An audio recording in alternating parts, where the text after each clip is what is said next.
Principles of Consciousness and Yoga. Mother Anasuya Devi, who is more known as Jillelamudi Amma and Mother of all, has practiced yoga and consciousness put together. She has identified so many aspects which are not directly told in the texts of yoga, starting from the time of Patanjali and even earlier. She has understood the role of consciousness in yoga and at the same time the functioning of yoga. She has understood totally yoga to be having a harmony between grand vacuum and finite consciousness. All the living beings are very much finite, and there is no inert identity for the mother. Everything is conscious. A stone, a tree, a plant, an animal, a human being, a river, all are conscious only. And she has understood the consciousness to be the primary evolute of the grand vacuum. And any system of yoga must be in a position to provide the harmony between grand vacuum and finite consciousness. She also understands the harmonious identity of functional and static consciousness. When this particular consciousness is beyond the self-willing motion, it is static consciousness. When it is associated with the mass of the five elements, it is functional consciousness. And there must be basically a harmony in the system of yoga. And Mother gives a very great role in yoga for three things. One is the pressure, and another is the energy, and another is the time. These three will be playing a major role in yoga. The energy is the functional medium. The pressure is the catalyzing medium. And the time is the interacting medium. She has given significance to these three, energy, pressure and time, in the finite bodies.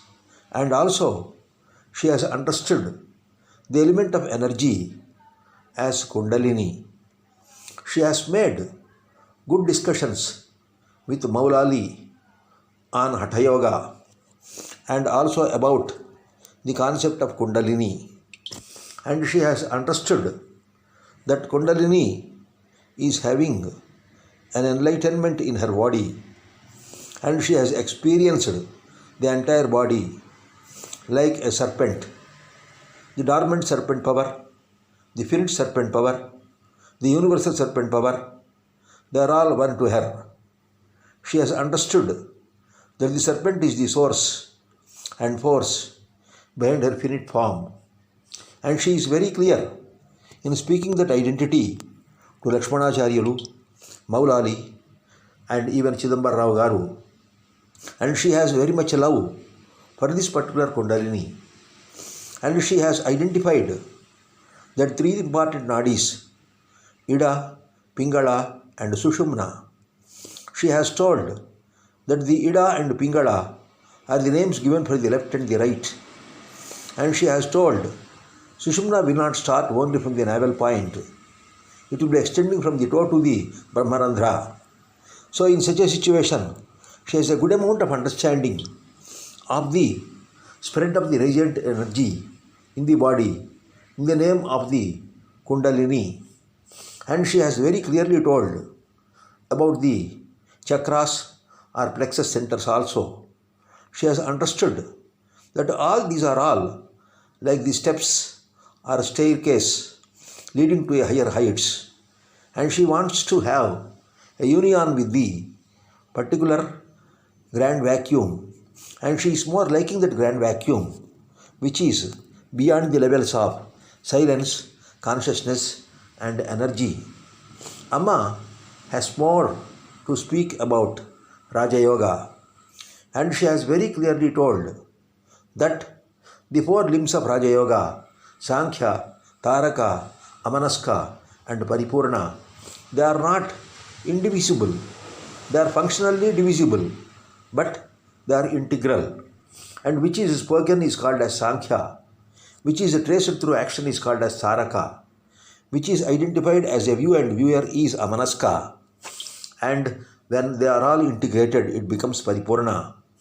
And she is very clear in understanding and estimating the role of this particular Raja Yoga.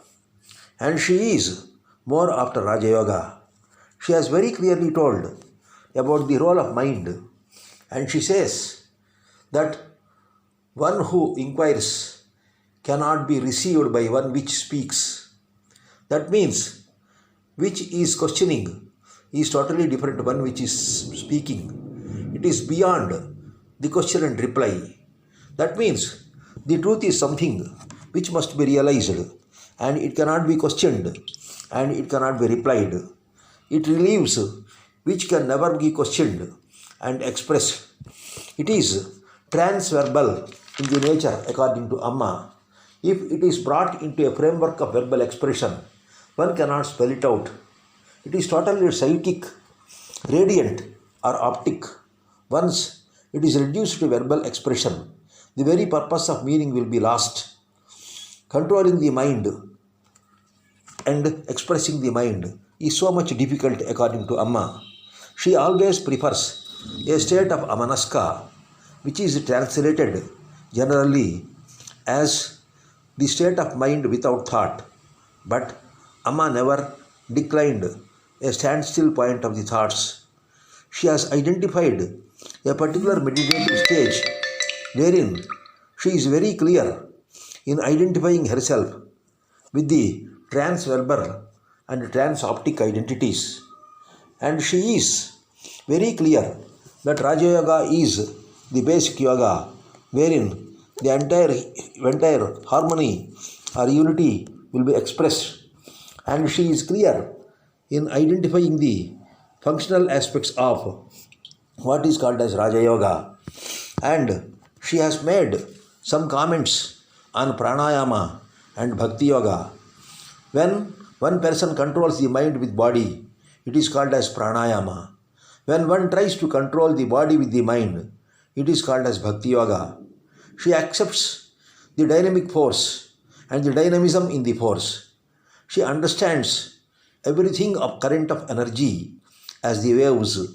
As the waves are subjected to a particular pressure by the movement of the air, here also she accepts the movement of the air, and then she is very clear in estimating that it is in the form of a waves. She will be giving importance to the expression of the cyclic identities in the beta, alpha, theta, and delta identities. And she is more for Raja Yoga, and she is not for Hatha Yoga. But she has also understood that the meditation is having a major role in controlling the mind and the tuning the consciousness, the finite consciousness to the grand vacuum. And that particular identity is very much told in the messages which were discussed with Maulali and Chidambar Rao Garu and also Manava Krishna Sharma. And she wants to have an experience. That experience is totally trans-biological, trans-sensory, and trans-verbal. And that particular expression is more opted by Amma in order to have a clarity of the universe, a clarity of the truth behind the universe, a clarity of the truth and the root of the self. She wants to understand something which is beyond the grand vacuum and within the grand vacuum and being the grand vacuum, and which is not vulnerable and which cannot be divided and which is a static stock force and which is all pervading and penetrating in the finite matter as finite consciousness.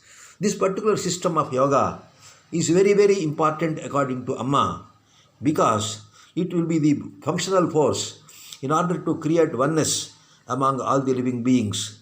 The scope of discrimination, the scope of experience, the scope of the expression of the experience will be totally lost through this particular process of yoga. And one tunes the finite consciousness in the grand vacuum, the yoga will be a functional one, and it is not simply Chittavritti Nirodha, how this particular Patanjali yoga speaks. And Amma has gone and crossed the levels of Patanjali, and she has entered the Kaivalya state and trans Kaivalya also in the grand vacuum. This is the true picture what Amma has practiced as yoga, and she has taken that particular primordial grand vacuum to be her guru.